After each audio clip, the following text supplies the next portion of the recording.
I don't think I've ever seen a movie or show with as many hidden references, details, and Easter eggs as the first season of Fallout. Every episode hides dozens of fun nods to the game and adds to the world building of Wasteland. So I thought it would be fun to zip through all the ones I could find because my girlfriend left me and I have nothing better to do. You're also going to want to stick around till later in the video where I show you what happens if you call this Vault-Tec number. And if you're looking for answers to Season 1 and theories for Season 2, make sure to check out my Ending Explained video, which I'll leave a link to in the description below. Starting at the birthday party on October 23rd, 2077, the day of the Great War, we'll hear a radio announcement that the president has gone missing. Negotiations were scheduled to continue today as the White House had no comment about the president's whereabouts. This suggests that the president was well aware that the bombs were going to drop. Seen briefly is a Mr. Handy, a multi-purpose robot created in collaboration with Robco Industries. We'll see Mr. House, the president of Robco, as part of Vault-Tec's secret meeting to annihilate the world. In Fallout New Vegas, which is set 15 years before the events of the show, it's Mr. House who runs this city, and considering New Vegas is where Hank is headed in the finale, this will likely play a major role in Season 2. We'll see another version of Mr. Handy in Episode 4 called Snip Snip. All of these robots are voiced by Cooper Howard's actor friend Sebastian Leslie, who sold the rights to his voice prior to the Great War. The waitstaff asked him to do the voice of Bartholomew Codsworth, who in Fallout 4 is a Mr. Handy who can be recruited as a companion in the game. Some may have even noticed one working in the costume department at California Crest Studios in Episode 3. This studio would end up being purchased by Robco. Cooper Howard's last name is a nod to Todd Howard, Bethesda's game director. Cooper's asked to do his signature thumbs up, a nod to him creating the Vault Boys thumbs up pose while doing one in the ad campaign. In Episode 3, we learn the Vault-Tec colors of blue and yellow were actually inspired by his cowboy costume, not the other way around.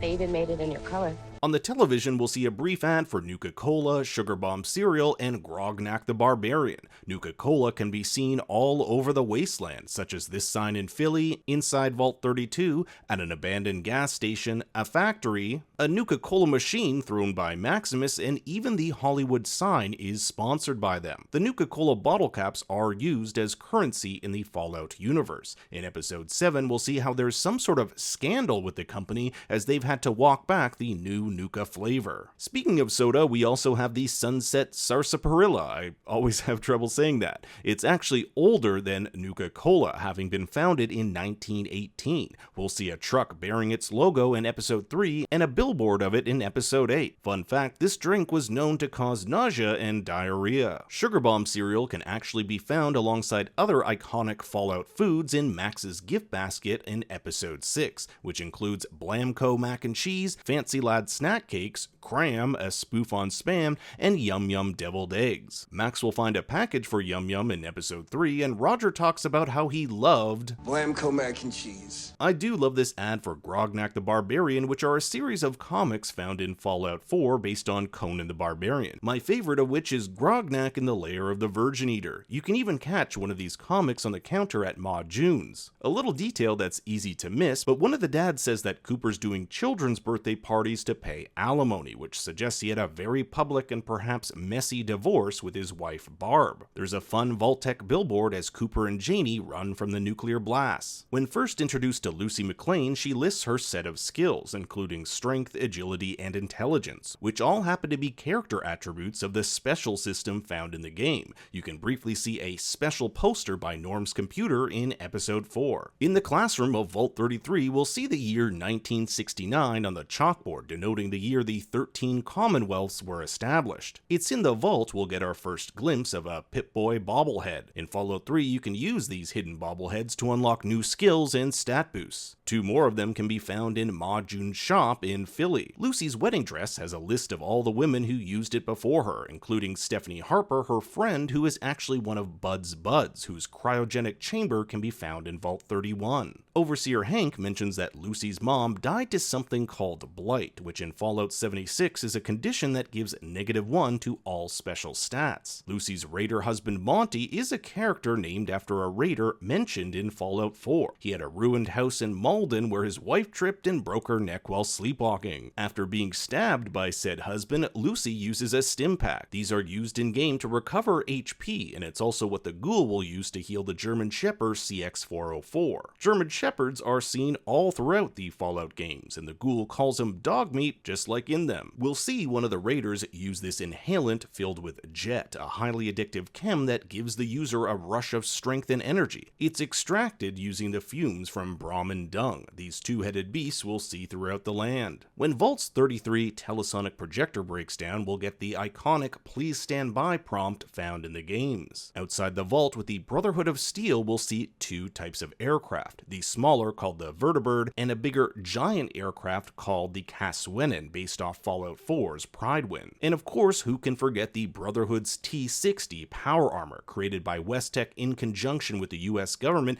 This armor was used in the war against China. Cooper talks about using an earlier model called the T-51 when he was a Marine fighting in Alaska, a model which had a severe engineering flaw which led to the deaths of many of his compatriots. Young Maximus survives the blast at Shady Sands in a refrigerator, similar to that of Indiana Jones in Kingdom of the Crystal Skull. At one of the Enclave's science facilities, Dr. Siggy Wilzig is attacked by a "Please Remain Calm" turret. These types of turrets can be found all over the wasteland. Speaking of robots, Lucy finds a rusty Assaultron outside of Vault 33. These robots were originally created as frontline soldiers by Robco Industries. We also have the iconic Radroach, cockroaches who grew exponentially in size as a result of the radiation. They are common enemies in the Fallout universe. The town of Philly is heavily inspired by Fallout 3's Megaton, complete with the head of an airplane and this supply shop. You can even make out this sign for Poseidon Energy, which was a pre-war oil and gas company. Outside are vendors who sell iguana on a stick, which is an actual item you can eat in Fallout that heals HP.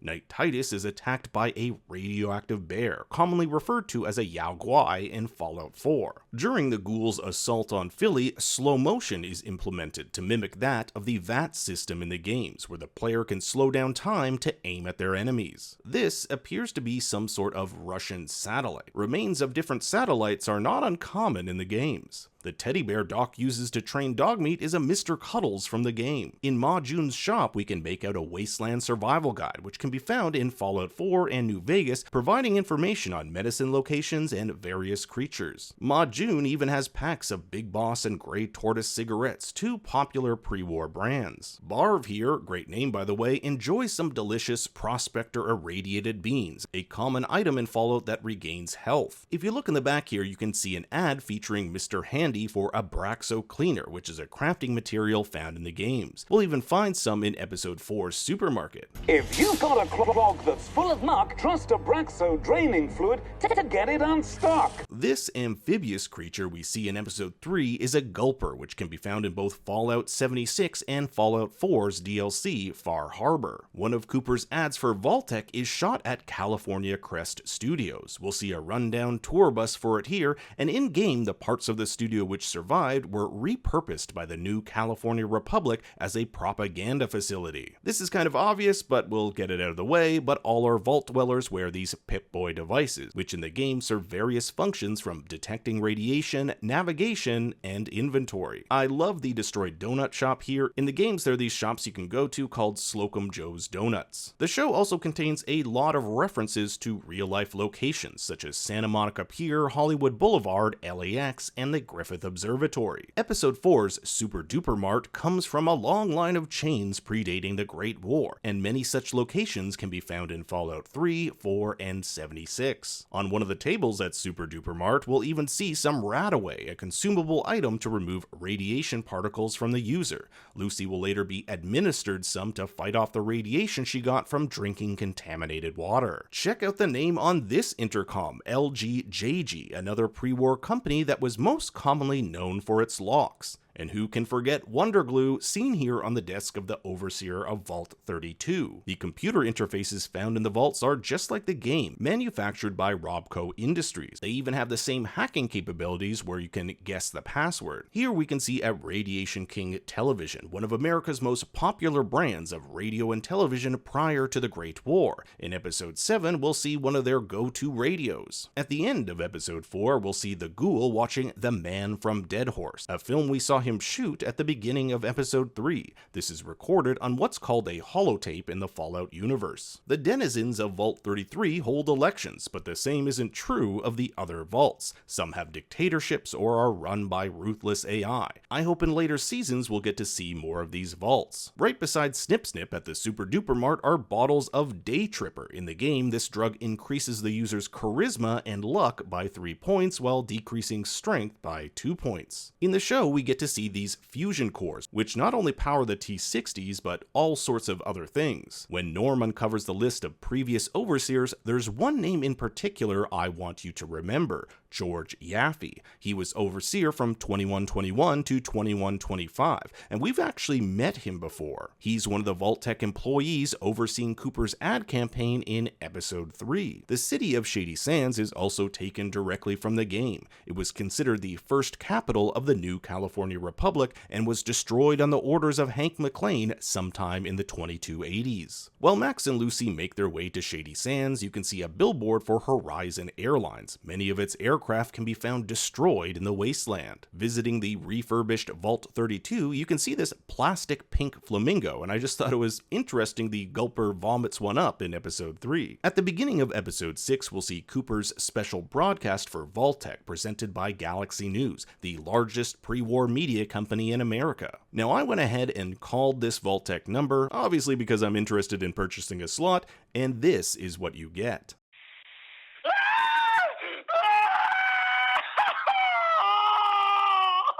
Honestly, it's still better than some of the customer service calls I've had in the past. It's here that Cooper meets Bud Askins, who oversees Westech operations in Southern California. Westech is a huge US defense contractor who created the framework for the power armor. Cooper's home is also furnished with many of his movie posters, including The Man from Calabasas, A Man and His Dog, Gun, and Under the Covers. In The Man from Calabasas, every name on here except for Cooper Howard is someone who works on the show. For example, James Kent works in the art department, and Bruce McCleary down here is one of the DPs. Some other notable names include Liam O'Brien in Gun, who voiced dozens of characters in Fallout New Vegas. And then there's Vera Keyes. If you played the New Vegas add-on Dead Money, you'll remember her. She was a famous pre-war actress who, on the night the bombs went off, was at a swanky gala at the Sierra Madre Casino. The casino went into lockdown, and its security system massacred all the guests. Vera was trapped inside, and you can find her bodily remains in a chair in her suite, still wearing her gala dress. Coop has a dog named Roosevelt, likely named after one of the US presidents, and there's also a super mutant base called Roosevelt Academy in Fallout 3. Here we'll see a paper from the Capitol Post exclaiming Reds losing territory. In Fallout 3, you can actually visit one of their buildings, but be careful, it's filled with radroaches. If you listen closely at this party, you'll hear two men talking about how negotiations in Anchorage are having a significant effect on Vault pre-sales. This is a reference to the ongoing peace negotiations between China and America during the Resource Wars, and if peace is achieved, this puts Vault-Tec in a bind because no one will want to buy their vaults. In episode 6, Coop's friend Charlie Whiteknife talks about a movie they did with Johnny Morton, who in Fallout 4 turned into a feral ghoul after he and his fellow crewmates got trapped in a studio when the bombs dropped. The new California Republic isn't talked too much about in the show, but when Lucy looks at the flag, fans of the games will remember this music, which is the main Fallout theme.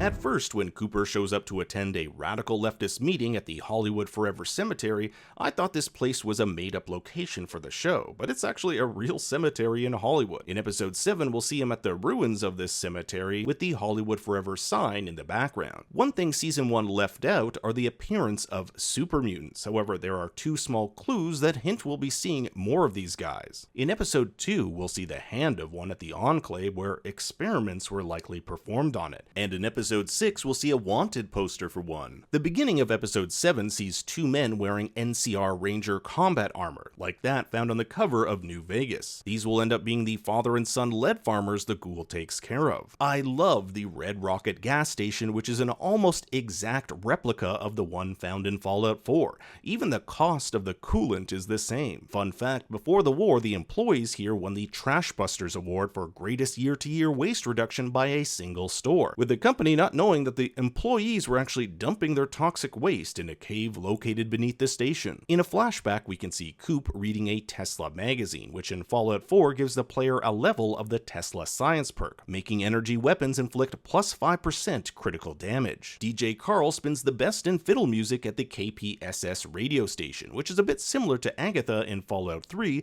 who plays nothing but classical violin. Even the design and look of the station is similar to that of WRVR's in Fallout 3. The flashback of Vault-Tec conspiring with the other companies is a direct homage to the film Dr. Strangelove, with the same type of dark room, maps, and circular table. Bud Askin's Roomba brain isn't necessarily a new thing in the Fallout universe, as cyborgs known as Robo-Brains date back all the way to the original Fallout game. We've already talked a bit about Robco and Westech, but there are two other companies represented at the Vault-Tec meeting. The first is Big MT, a giant research and development center, and the second is Repcon, a rocket engineering company. The representatives from these companies discuss some insane Vault ideas, some of which can actually be found in the games, like the idea of using a vault to develop a super mutant soldier. This is Fallout 3's Vault 87, in which the inhabitants mutated into super mutants. Or how about Vault 106, found in the Capital Wasteland, where psychotropic drugs are injected into the ventilation system, turning its inhabitants insane. Though Vault 75 takes the cake. Located underneath a middle school in Fallout 4, this vault had parents separated from their children, and the children forced to endure rigorous physical training, so much so that it wasn't uncommon for some of the kids to die of a heart attack. At the age of 18, upon graduation, you were either deemed too fit, in which your body was harvested for DNA to make a new generation of children,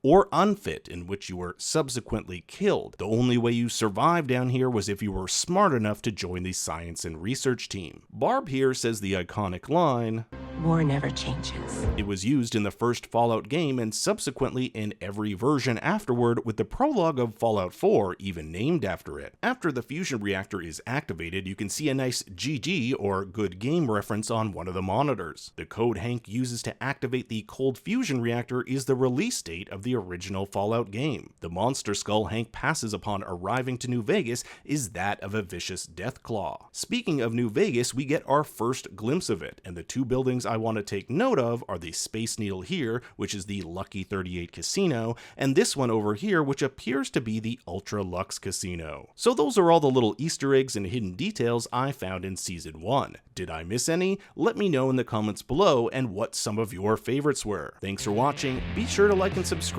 and check out my Season 1 Ending Explained. You can also follow me on Twitter and Instagram at ThinkStoryYT. Until next time, remember... That is the gentleman who showed me his butthole.